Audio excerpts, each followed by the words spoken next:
Shalom peuple de Dieu, que le Seigneur vous bénisse. Soyez toujours connectés sur la page du prophète Salomon Duo. Que le Seigneur vous bénisse. Aujourd'hui, vous êtes à l'émission La Voix du Berger sur notre chaîne Parole TV. Aujourd'hui, je suis venu t'encourager, t'exhorter pour que le Seigneur puisse toujours t'encourager dans le secret. Je veux dire à quelqu'un que le silence de Dieu n'est pas un oubli. Si quand tu pries, tu jeûnes, tu te poses la question, que où est Dieu, où est-ce que le Seigneur m'a mis, où est-ce que le Seigneur aujourd'hui me fait reposer. Je veux te dire que le silence de Dieu n'est pas un oubli, mais le silence de Dieu doit te pousser plus à avancer. Et lorsqu'il y a un silence, c'est qu'il y a le bonheur en face de toi, il y a le bonheur sur ton chemin. Alors la Bible déclare, si tu as ta Bible, tu prends ta Bible dans le livre de 2 Samuel chapitre 9, verset 1 jusqu'au verset 10, la Bible dit qu'il y avait un homme qu'on appelle Mephibosheth. Mephibosheth était le fils de Jonathan. Jonathan était le fils du premier roi Saoul. Et cet homme-là, dans la bataille, était mort.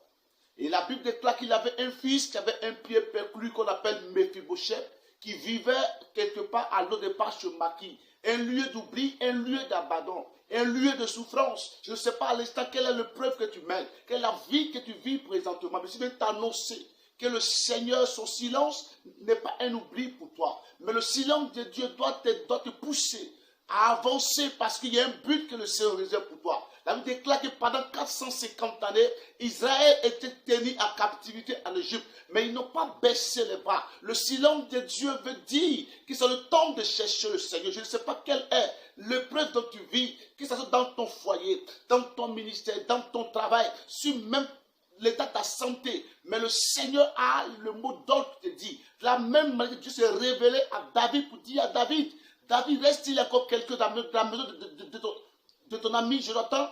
Et puis il demande à l'instant à quelqu'un qui est Tiba. Et tu vas dire, oui, il y a quelqu'un qui est à Maki à l'Odeba.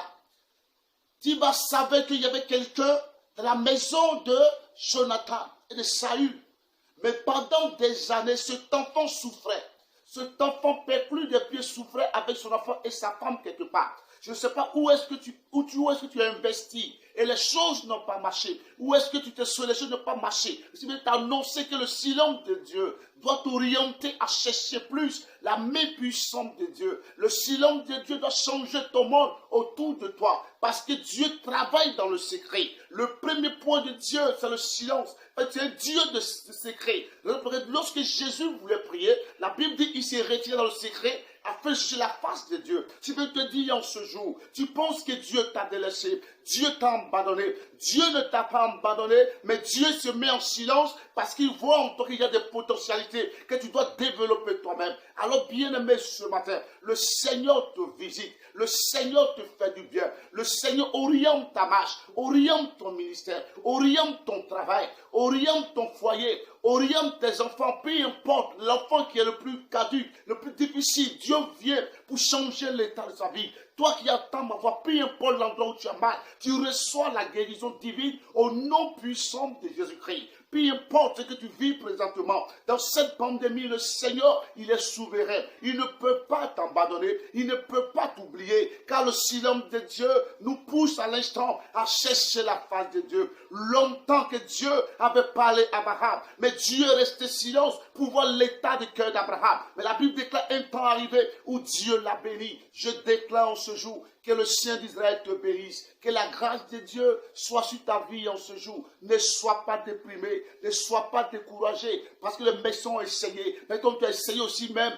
des concours ça n'a pas marché, tu te soignes, ça ne va pas, ton foyer ne va pas, ton ministère ne va pas. Mais je vais te dire qu'il est temps que Dieu chante autour de toi. Reçois la voix du prophète au nom puissant de Jésus-Christ. Demeure béni en ce jour. Seigneur, bénis tous ceux qui m'écoutent et ceux qui me regardent.